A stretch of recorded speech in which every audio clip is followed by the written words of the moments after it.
Good morning, my favorite carboholics. You really need to know what the bread is doing before you can understand what it's telling you to do. Does that make any sense? It'll make sense once you get started in it.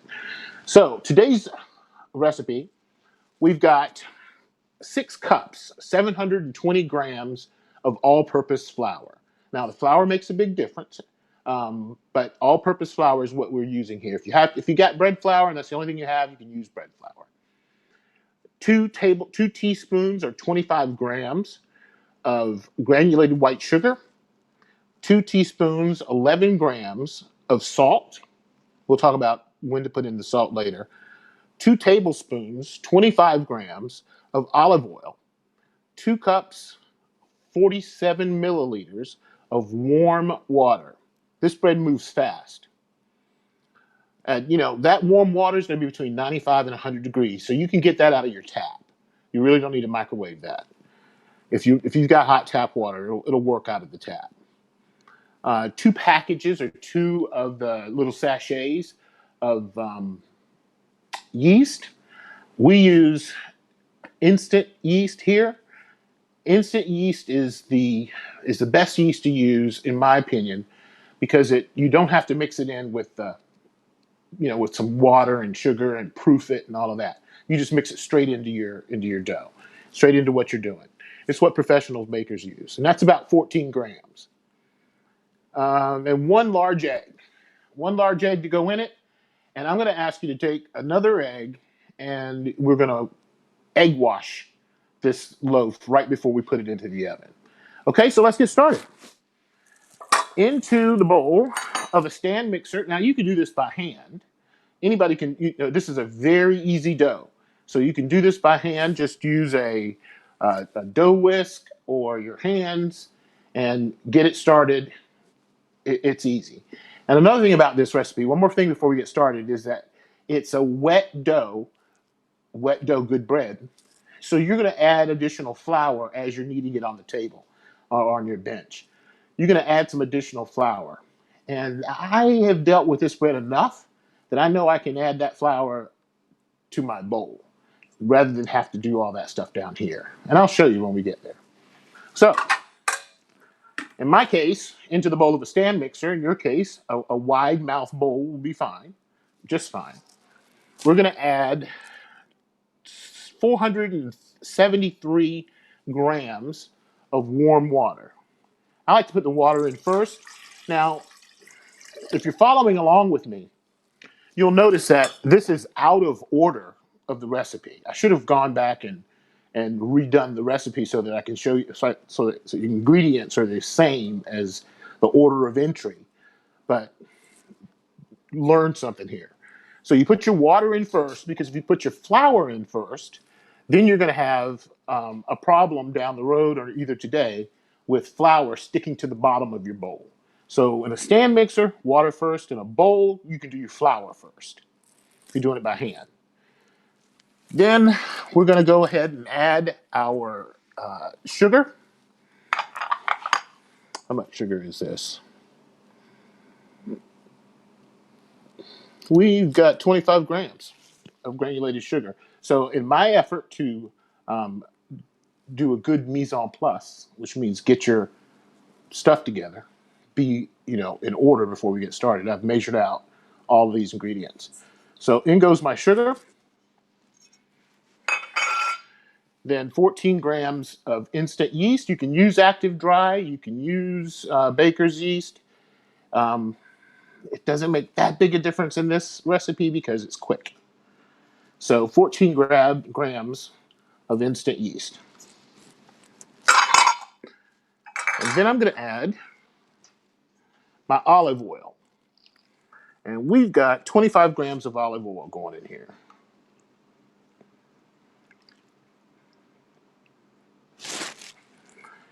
I should have.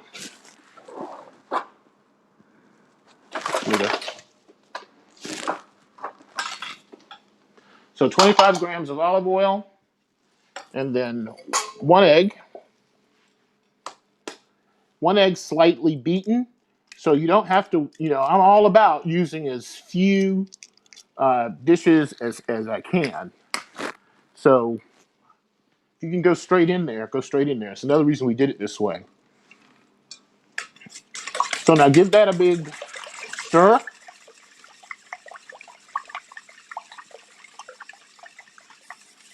Now I'm using a dough whisk. See that? This comes in really handy. It's called a Belgian whisk, and you can probably find that among my items that I use. Salt, I'm going to hold off until a little later, after I get my flour in. I'm gonna hold off. Now we've got 720 grams of all-purpose flour, brain freeze. We're going to add that to our bowl.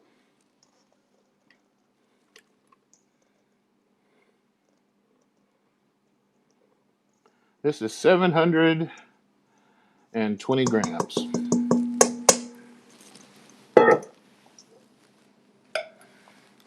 Now I can add my salt, because I can keep my salt away from my yeast, and it's not critically important in this recipe, but it's critically important in others.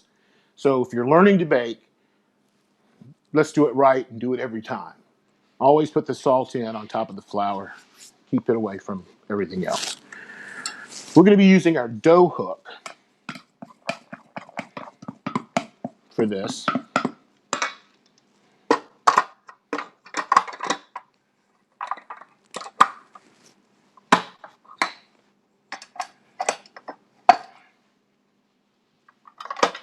This thing is backwards to me now. We're going to knead it on first speed for 1 minute. And then we're going to go to second speed for 2 minutes.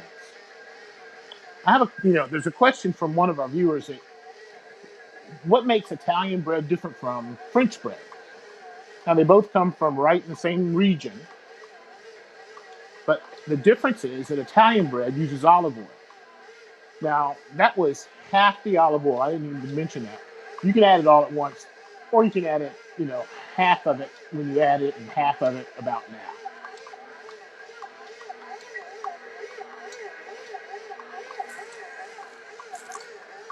So I'm going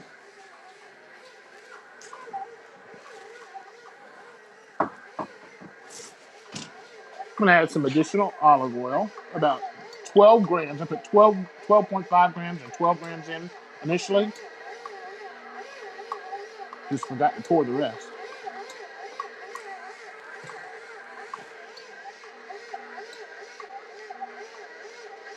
Now let's go to second speed for a few minutes.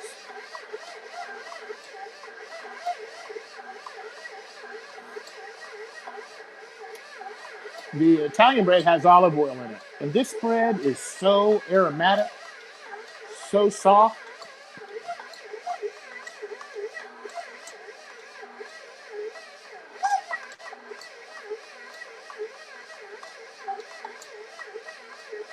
Now the addition,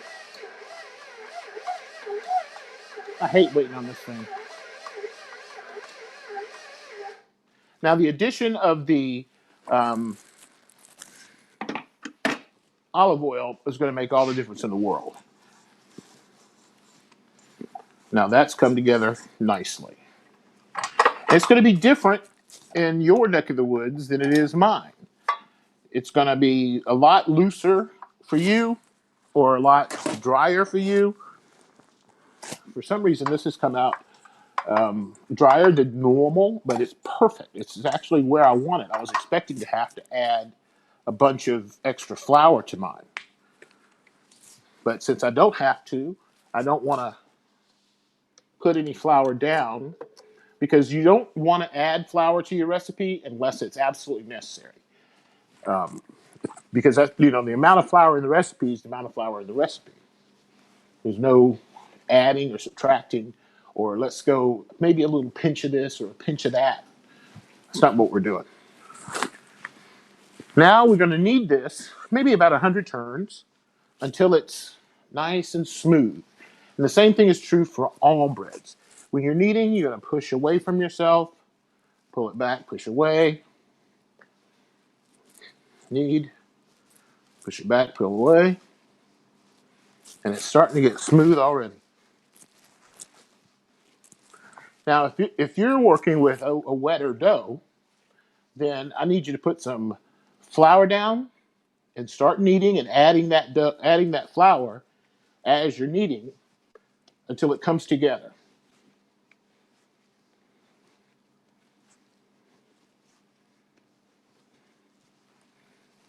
This is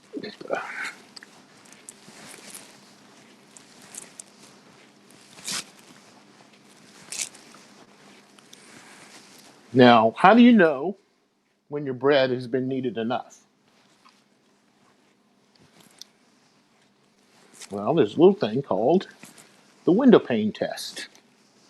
That's when you can stretch a piece of dough and get to the point where you can almost see through it.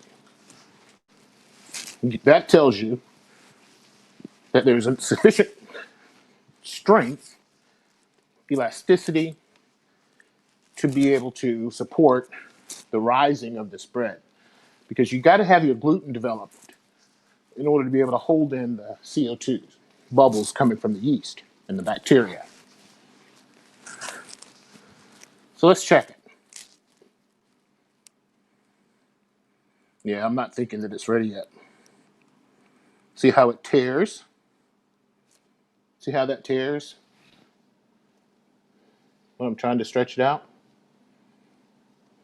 It's almost there, but not quite.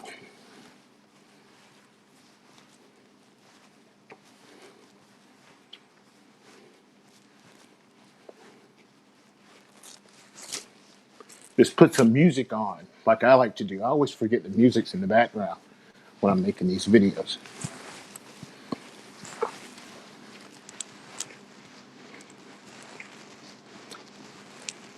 And just this is how you get rid of your frustrations. This is when you say your prayers.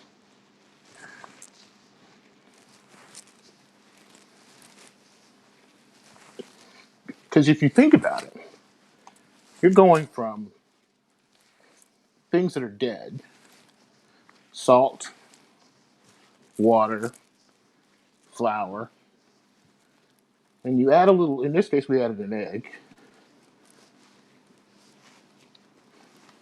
But together, this comes alive. This is actually living.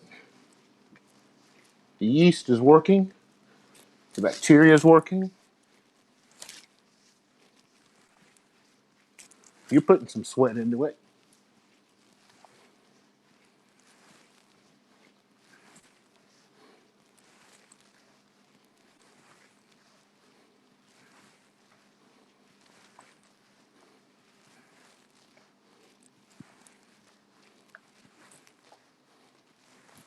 All right. Now that's smooth.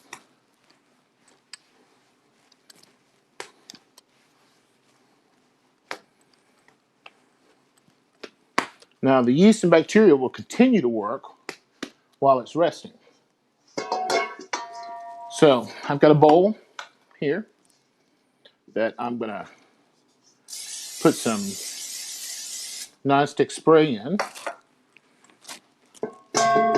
Flip it over upside down so the top gets oil in it.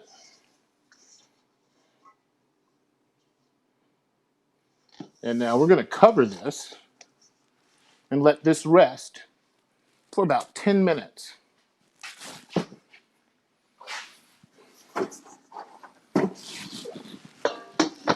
In a warm place. And in the meantime, I'm going to show you what this is going to look like.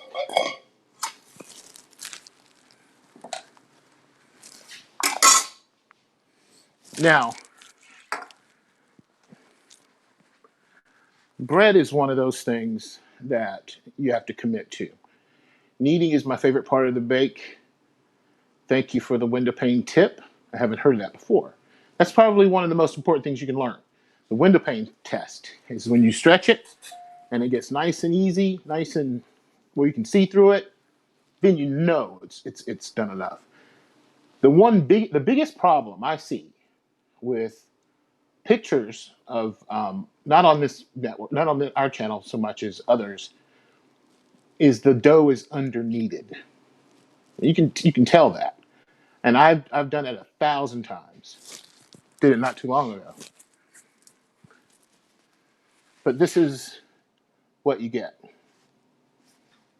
Now, I use this for sandwiches, so I'm sorry that the light does wacky things with it. But I use this for sandwiches, so I like it a little bit bigger. You can score it this way 3 times or 1 time right down the middle. And I just took these out of the oven about an hour ago. So let's see what we got.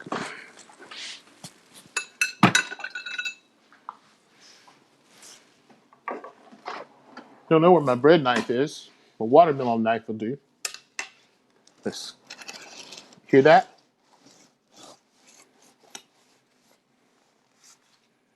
Just it's so soft. I don't want to.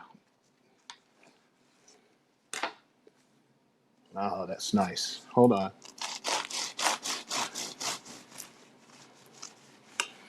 My bread knife is much sharper. It'll go right through this. Go right through anything.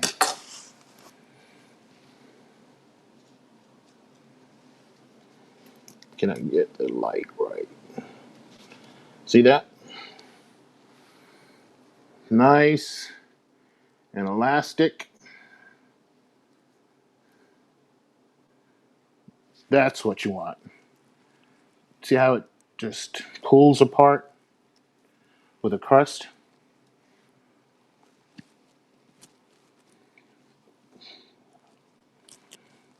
I'm telling you, you're going to be happy with this. And I've got sandwiches to make.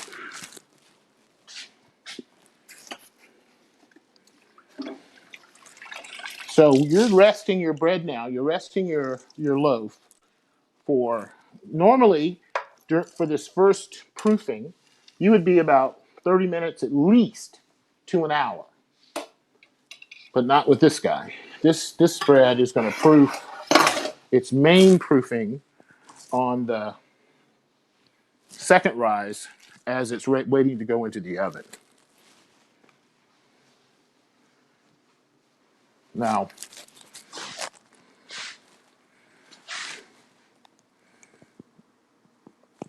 let's see where we are.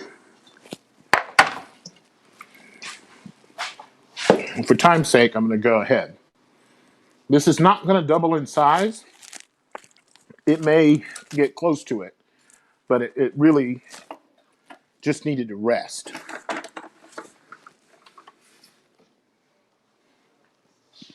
Let's see what we got.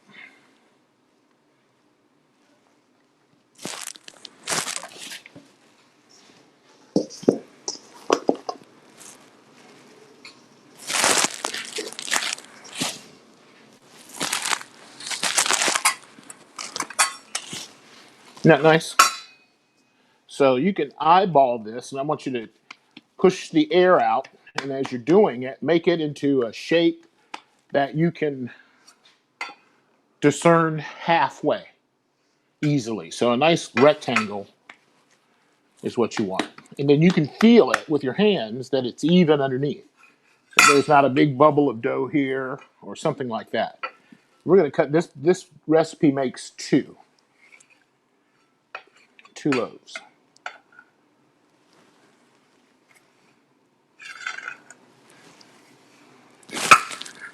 Just for kicks.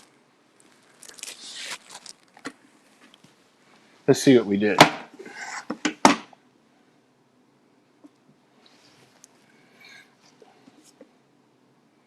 $176, 173. You don't have to get this even. There we go. Perfectly even. So now we're going to flatten out the dough with your hands And you can use a rolling pin here. Your hands usually are enough. But you want, as opposed to a lot of breads where you don't want to degas it, this bread you do.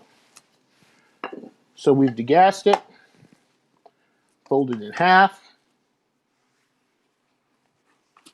folded in half again, just a little, making it just so it'll seal. And then from one end, I'm going to just roll this up.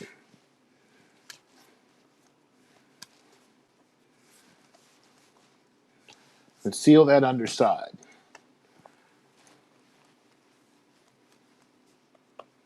Now that's a nice little parcel. You're going to preheat your oven now to 400 degrees. If I have just my oven racks and don't have a pizza stone or a pizza steel or something like that, then I'm just going to bake it on a cookie sheet. Put these on a cookie sheet and you'll be fine. But I've got a pizza stone, so I'm going to bake it directly on the stone with this piece of parchment.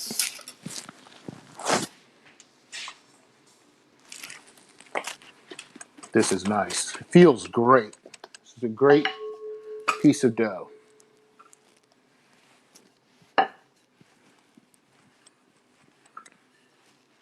Just a little, not you don't want it flat. But I do want it degassed. Because as much, we've got 14 grams of yeast in here. That's a lot. And they don't really get started until about now.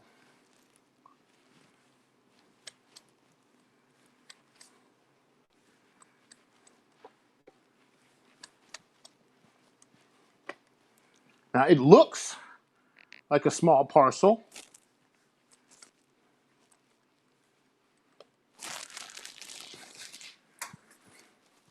But this is what you're going to get. This to this.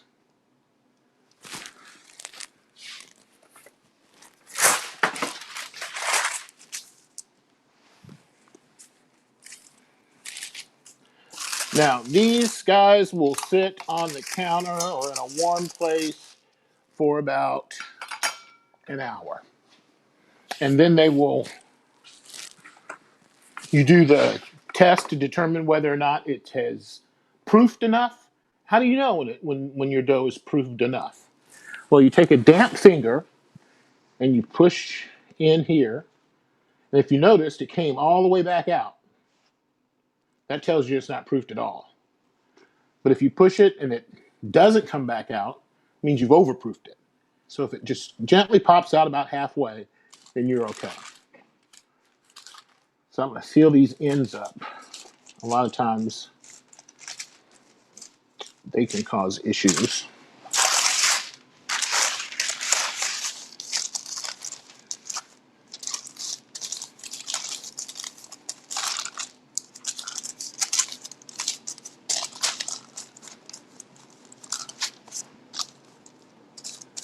Okay. A little cling film.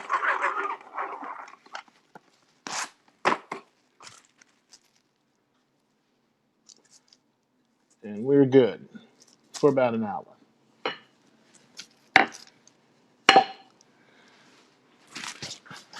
Now,